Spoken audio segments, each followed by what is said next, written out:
Para Jorge Altamira. Jorge, buen día. Gabriel Olivero te saluda. ¿Cómo estás? ¿Qué tal, Gabriel? Buenos días. Gracias por la llamada. No, por favor, siempre es un placer charlar con vos. Tantos años.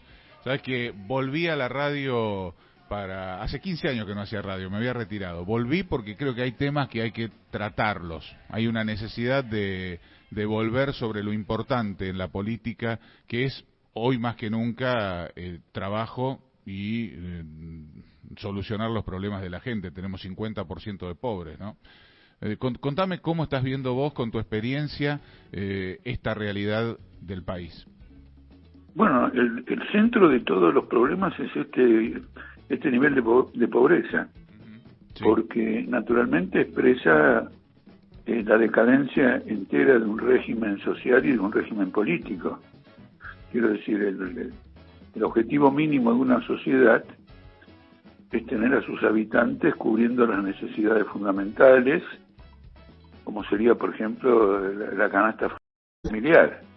Sí. ¿No es cierto? Eso no ocurre acá, y además no ocurre en un contexto de avances tecnológicos fenomenales.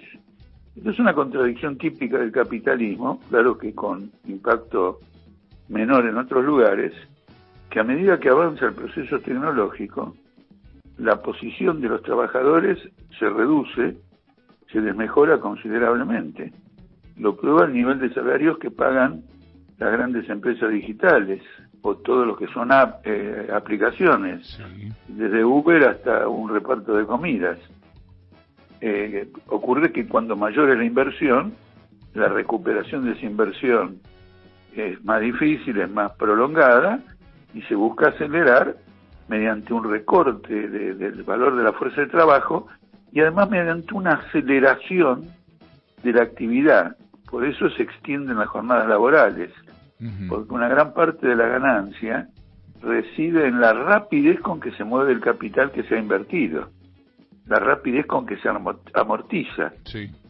Entonces, eso lleva a que en lugar de la jornada de 8 horas, haya jornadas de 12 horas, sea porque se prolongan o sea porque el salario es tan bajo que solo trabajando 4 horas por encima de las 8 horas se llega a reunir un mínimo de salario por parte del trabajador. Habría que reducir la carga horaria, ¿no? Que la jornada de trabajo sea de menos horas para generar más empleo. ¿Eso lo ves factible? Bueno, el generar más empleo por vías indirectas, como por ejemplo reduzco la jornada laboral, sí. Y entonces meto más trabajadores, siempre es un proceso dilatorio y en general fracasa. Es un parche, sí, es un parche. No, porque además, entre otras cosas, eso no significa que la patronal no pueda reclamarle al trabajador hacer horas extras, y con una diferencia sobre el salario que cobra, un poquito más alta, vuelve a trabajar 8 y 10 horas. Claro. Eso fue lo que ocurrió cuando se establecieron las 8 horas.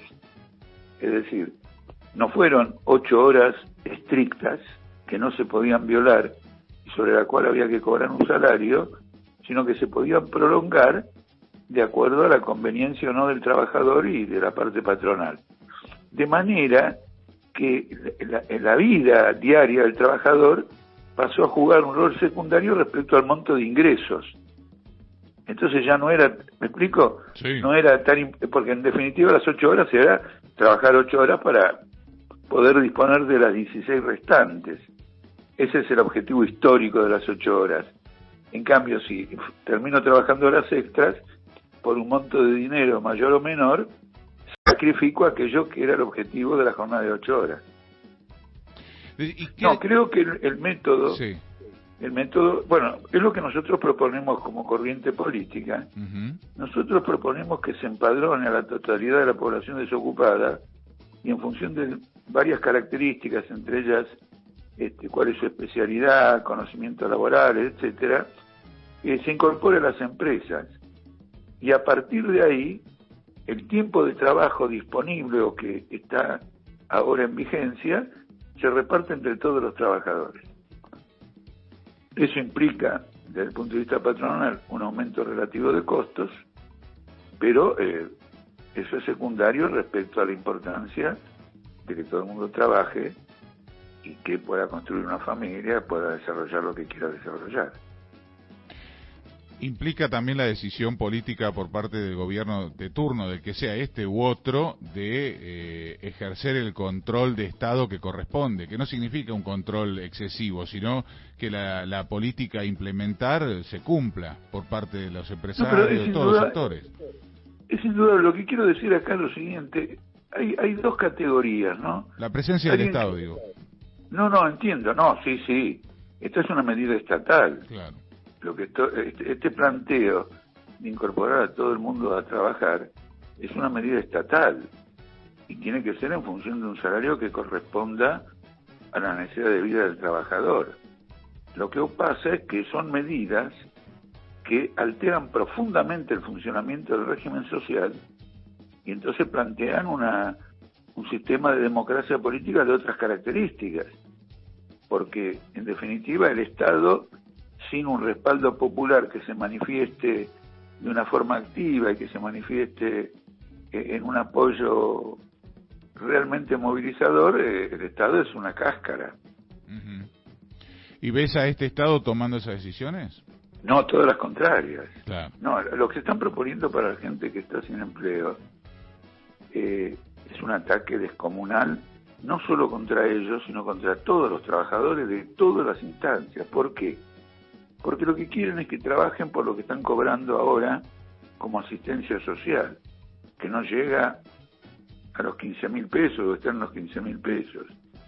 Ahora, si uno destruye el piso del salario, que debiera ser el costo de la canasta familiar, se desata una competencia entre trabajadores en donde por tener un trabajo o mejorar un poquito el salario, un trabajador se vende, no se vende como persona, pero digo, vende su capacidad de trabajo por un precio menor al que está trabajando. Entonces se busca una reducción general. Acá no se ha reflexionado bastante, digo, desde el punto de vista de los análisis, ¿no? Porque algunos lo saben muy bien y toman partido, se callan la boca o distorsionan los hechos. Sí. Cuando Martín Guzmán Uh-huh. insiste que el problema de Argentina es el equilibrio macroeconómico, lo que él quiere decir es que en Argentina un obrero gana demasiado. Eso quiere decir. ¿Qué quiero decir con esto?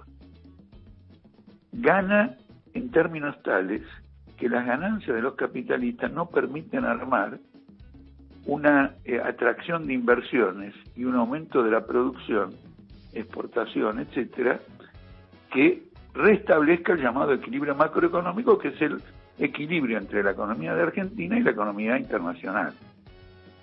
Que exportemos lo que importamos, o mejor todavía más, un poco más, para pagar los intereses de la deuda. Para llegar a ese equilibrio, ¿no es cierto?, hay muchos caminos.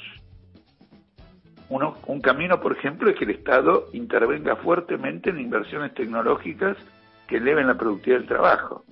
En ausencia de eso, porque siempre es un riesgo para el capitalista hacer esa inversión, en ausencia de eso, quieren primero asegurarse de que la fuerza de trabajo se abarate. Y que además se abarate en términos legales, no que se abarate circunstancialmente. Por eso esta propuesta de reforma laboral del FMI y por eso esta campaña de los Milei a favor de la desregulación completa del mercado de trabajo, para que el salario sea determinado por la oferta y la demanda, con independencia de cuáles son las necesidades irrevocables de un trabajador. Entonces el equilibrio entre la oferta y la demanda en el mercado de trabajo va a ser la variable que va a establecer el equilibrio macroeconómico entre la Argentina y el mundo. Esto es toda una estrategia. Acá nada ocurre de casualidad. Acá no es que este se descuidó y entonces vino la inflación y el otro esto y lo otro. Ahora Guzmán acaba de decir que él siguió una política expansiva del gasto, Uh-huh. Pero no dice dos cosas. Primero, que cualquiera de ellos haya sido expansiva esa política, no lo fue para los jubilados, porque los jubilados perdieron como en la guerra. Sí. Y tampoco para los salarios estatales. Entonces puede ser expansiva, por ejemplo, a lo mejor construyeron una ruta, pero el gasto social se ajustó violentamente. Y esto, Guzmán se lo propuso muy conscientemente, porque en una entrevista que recuerdo hace un año en TN, dijo que las jubilaciones eran inflacionarias. Y por lo tanto, como él quiere terminar con la inflación, le fue a pegar a las jubilaciones, no fue a pegarle a las ganancias desmedidas de los empresarios. ¿No es cierto? Uh-huh. Entonces, está muy claro. Y en segundo lugar, lo que él nos dice es que cómo financió ese mayor gasto que él le señala a la vicepresidenta. Cuando dice, no, yo gasté. ¿Cómo lo financió? Lo financió emitiendo letras del Banco Central y letras del Tesoro Nacional. Esas letras pagan un interés del 40% anual. Se incorporan como interés al gasto del Estado. De manera que en este momento el Estado argentino está quebrado. El Banco Central le debe a los bancos 4.500.000.000.000 de pesos al 40%. Son 170.000 millones de intereses por año. Y una cifra más o menos similar ha emitido Guzmán en nombre del Tesoro, con títulos A14, bueno, diversos títulos que están circulando, ajustado por inflación, ajustado por dólar, etcétera, etcétera. Entonces no le menciona todo eso. Como usted ve, el equilibrio macroeconómico es destruir, disculpe la expresión un poquito dura, destruir el valor de la fuerza de trabajo. Jorge, un placer escucharte. Gracias por la atención. Clarísimo. Muchísimas gracias. Chao. Un placer. Jorge Altamira, dirigente del Partido Obrero, con el análisis que hace la izquierda de la situación socioeconómica del país. Un análisis duro, contundente.